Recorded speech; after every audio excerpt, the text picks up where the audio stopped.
No one washes a rental car. And stability in a country is largely dependent on the citizens feeling that they own the car of the government. In authoritarian systems, the people are the employee and the government's the employer. So that's going to breed instability right away. In a functioning society, the people feel the government is expressing their values and meeting their needs.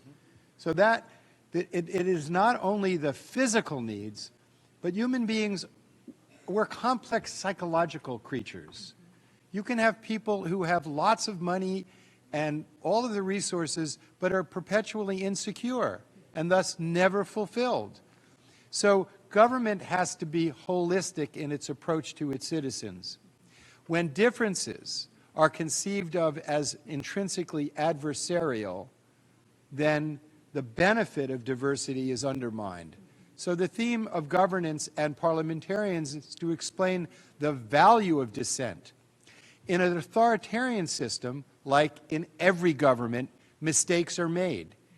In free societies, mistakes are made. The difference is, in a free society, corrections can be made when differences are respected. So the first thing that I think is really needed, and I can say this very forcefully about my own country, is civics need to be taught in the schools. We used to teach civics well in the United States, but in the last several decades, we now have a generation that they took civics out of the core education. They're teaching to tests. They're not teaching citizenship. But today, I think we need to inform not only domestic citizenship, but global citizenship, because the facts of today matter.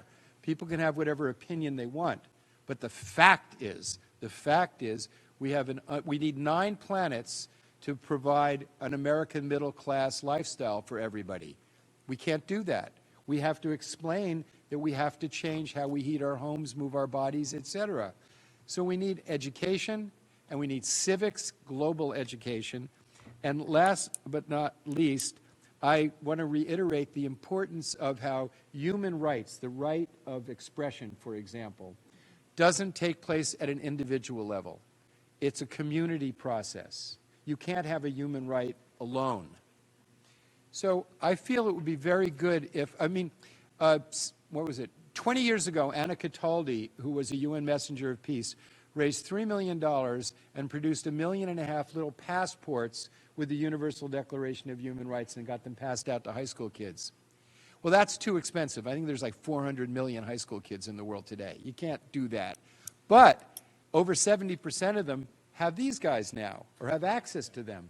So at a low cost, every student could have a Universal Declaration of Human Rights. Now, just think what that have meant is if the soldiers in Myanmar, when they were 15, 16 years old, had studied the Universal Declaration of Human Rights.